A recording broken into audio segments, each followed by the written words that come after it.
చిత్తూరు జిల్లా కుప్పం నియోజకవర్గం నుంచి రామకుప్పం మండలానికి చెందిన ఎంపీటీసీలు,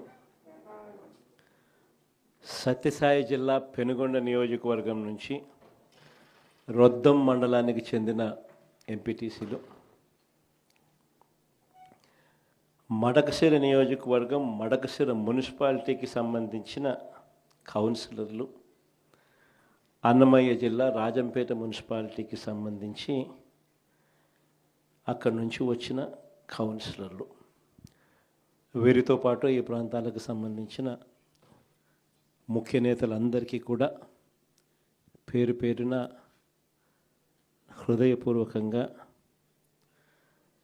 నమస్కారాలు తెలియజేస్తా ఉన్నాను. ఈరోజు మీరంతా కూడా తెగువ చూపించిన పరిస్థితుల మధ్య మిమ్మల్ని అందరినీ అభినందిస్తూ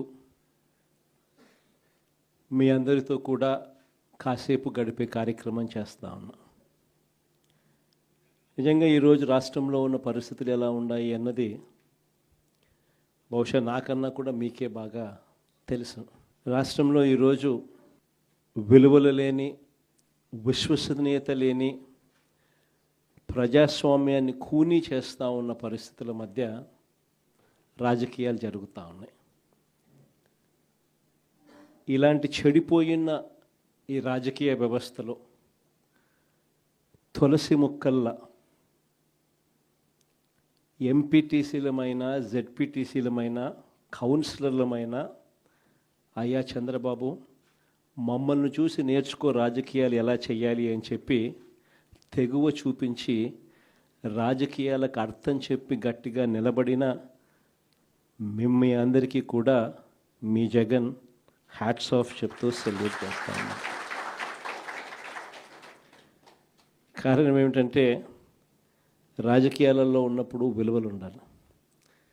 రాజకీయాల్లో ఉన్నప్పుడు విశ్వసనీయత అన్న పదానికి అర్థం తెలిసి ఉండాలి.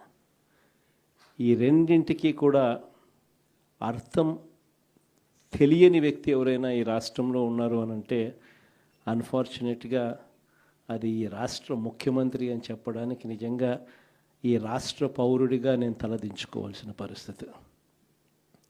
అంతగా దిగజార్చినడు ఈ పెద్ద మనిషి రాజకీయాలను. ఈరోజు రాజకీయాలలో ఇటువంటి దారుణమైన పరిస్థితులు కూడా చూడాల్సి వస్తుందని నేను ఎప్పుడు అనుకోలే. ఎందుకు ఈ మాట చెప్తా ఉన్నాను అని అంటే, ఒకసారి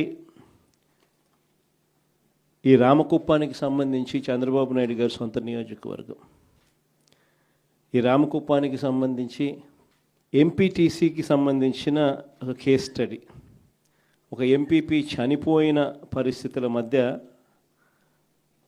ఎన్నికలు జరుగుతూ ఉన్నాయి. 16కు సంబంధించిన ఎంపీటీసీలు వైఎస్ఆర్సీపీకి సంబంధించిన వాళ్ళే గెలిచారు. మరి ఇలాంటి చోట ఎందుకు చంద్రబాబు అనే వ్యక్తి పోటీ పెడతా ఉన్నాడు? గెలవడం అన్నదానికి మీనింగ్ ఎక్కడుంది? గెలవలేము అన్న సంగతి తెలుసు. గెలిచిన వాళ్ళందరూ కూడా, ఇక్కడ నుంచి గెలిచిన వాళ్ళందరూ కూడా వైఎస్ఆర్సీపీ టికెట్ మీద, ఆ బీఫామ్ మీద గెలిచిన వాళ్ళు. మరి ఇలాంటి చోట 6 మందిని ఇక్కడి నుంచి లాక్కునే కార్యక్రమం చంద్రబాబు నాయుడు గారి దగ్గరుండి చేశారు. తర్వాత వైఎస్ఆర్సీపీ ఎంపీటీసీలు ప్రయాణం చేస్తూ ఉన్న, మిగిలిన ఎంపీటీసీలు ప్రయాణం చేస్తూ ఉన్న వాహనాన్ని దగ్గరుండి పోలీసుల చేత అడ్డుకున్నారు. హైకోర్టు ఆదేశాలతో భద్రత కల్పించాల్సిన పోలీసులు సాక్షాత్తుగా దగ్గరుండి చంద్రబాబు నాయుడు గారికి వాచ్మెన్ లాగా తయారయ్యారు.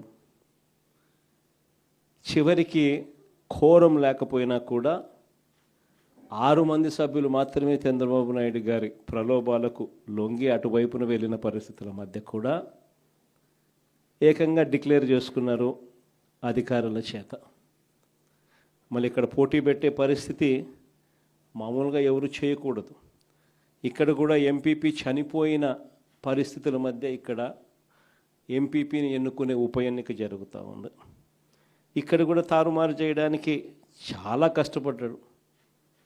దగ్గరుండి చంద్రబాబు నాయుడు గారే తన కుప్పంలో ఇలాంటి దిక్కుమాలిన రాజకీయాలు తానే చేస్తూ రాష్ట్రంలో ఉన్న అన్ని ప్రాంతాలకు కూడా ఇదే మాదిరిగా మీరు కూడా రాజకీయాలు చేయండి అని చెప్పి తానే దిక్సూచిగా నిలుస్తూ తానే ఇలాంటి చెడిపోయిన రాజకీయాలను ప్రేరేపిస్తూ ఉన్నాడు. సత్యసాయి జిల్లా మడకశిర మున్సిపాలిటీ 20 మంది ఇక్కడ నుంచి కౌన్సిలర్లు, వైఎస్ఆర్సీపీకి సంబంధించి 15 మంది గెలిచారు.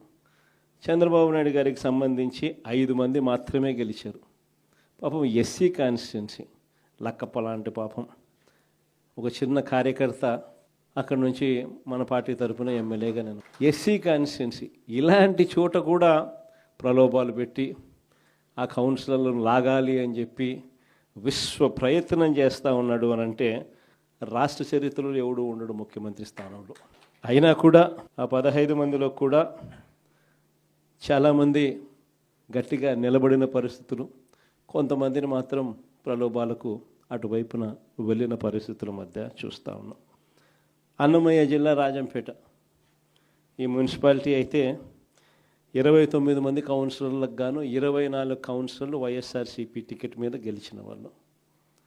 మరి 29లో 24 మంది వైఎస్ఆర్సీపీ టికెట్ మీద గెలిచిన పరిస్థితులు ఉన్నప్పుడు తెలుగుదేశం పార్టీకి సంబంధించి కేవలం 4 మాత్రమే గెలిచిన పరిస్థితులు రాజంపేటలో ఉన్నప్పుడు ఒకడు ఇండిపెండెంట్గా గెలిచారు. మరి సంఖ్యాబలం లేనప్పుడు ఇక్కడ చంద్రబాబు నాయుడు గారు ఎందుకు ఇలాంటి హేయమైన రాజకీయాలను ప్రేరేపిస్తున్నాడో ఎవరికీ తెలియదు. కానీ ఇక్కడ కూడా ఎంత కష్టపడినా కూడా ఒకడంటే ఒకడు కూడా పోని పరిస్థితిలో కూడా ఇక్కడ కూడా మన వాళ్ళు చాలా గట్టిగా కూడా నిలబడతా ఉన్నారు అని అంటే నిజంగా గొప్ప సంగతి. ఇక్కడ అందరికీ కూడా అభినందించాల్సిన అవసరం ఉంది. ఎందుకు ఈ విషయాలన్నీ చెప్తా ఉన్నానంటే నాయకుడు అనేవాడు ఎలా ఉండాలి అనేదానికి నిదర్శనం. మన ఎంపీటీసీలు ఎవరైతే ఇవాళ తెగో చూపుతూ ఉన్నారో విలువలకు విశ్వసనీయతకు గట్టిగా నిలబడి మేము ఎంపీటీసీలమైనా జెడ్పీటీసీలమైనా కౌన్సిలర్లమైనా అయ్యా చంద్రబాబు నీకన్నా పోలిస్తే మేము చాలా చిన్న పదవుల్లో ఉన్నవాళ్ళము, అయినా కూడా మాకు విలువలు ఉన్నాయి, విశ్వసనీయత ఉంది, రాజకీయాలకు అర్థం మేము చెప్తా ఉన్నాం, నిన్ను చూస్తే రాజకీయాలే సిగ్గుతో తలంచుకోవాల్సిన పరిస్థితిలో ఉన్నాయి, నువ్వు ముఖ్యమంత్రి స్థానంలో కూర్చున్నావు, తల దించుకో అయ్యా చంద్రబాబు అని చెప్పి ఇక్కడి నుంచి మన వాళ్ళు సంకేతం ఇస్తూ ఉన్నారు చంద్రబాబు నాయుడు గారు. ఎన్ని కష్టాలున్నా కూడా చిక్కటి చిరునవ్వుతోనే ఉన్నాం. చిక్కటి చిరునవ్వుతోనే ప్రజలకు చెప్పిన ప్రకారం మేనిఫెస్టోలో ఏదైతే మాట చెప్పామో ఆ చెప్పిన ప్రతి మాట కోవిడ్ లాంటి కష్టాలున్నా కూడా మీ జగన్ ఏ రోజు కూడా బటన్ నొక్కడంలో ఏ రోజు కూడా వెనకడుగు వేయలేదు. నేను ఒకటి చెప్తా ఉన్నా. ఈరోజు కార్యకర్తలు పడుతూ ఉన్న బాధలు నా కళ్ళతో నేను చూస్తూ ఉన్నా. కేవలం వైఎస్ఆర్ కాంగ్రెస్ పార్టీని ప్రేమించినందుకు, కేవలం జగన్ను సొంత కుటుంబ సభ్యుడిగా ఆప్యాయంగా ఆదరించినందుకు ఈరోజు వైఎస్ఆర్సీపీ కార్యకర్తలకు ఏదైతే ఇబ్బందులు పడుతూ ఉన్నారో ఆ బాధలు ఆ కష్టాలు స్వయంగా నేను చూశా కాబట్టి ఈరోజు చెప్తా ఉన్నా. ఇక నెక్స్ట్ వచ్చే జగన్ 2.0లో మాత్రం పరిస్థితి ఇటుండదు అని చెప్తాను. మొట్టమొదటి పీఠం కార్యకర్తకే వేస్తా, ఈ మాత్రం ఖచ్చితంగా చెప్తా ఉన్నా. ఈరోజు ఎవరెవరైతే పోలీసులు, ఎవరెవరైతే అధికారులు, ఎవరెవరైతే మిమ్మల్ని ఇబ్బందులు పెట్టారో అందరి పేర్లు నోట్ చేసుకోండి.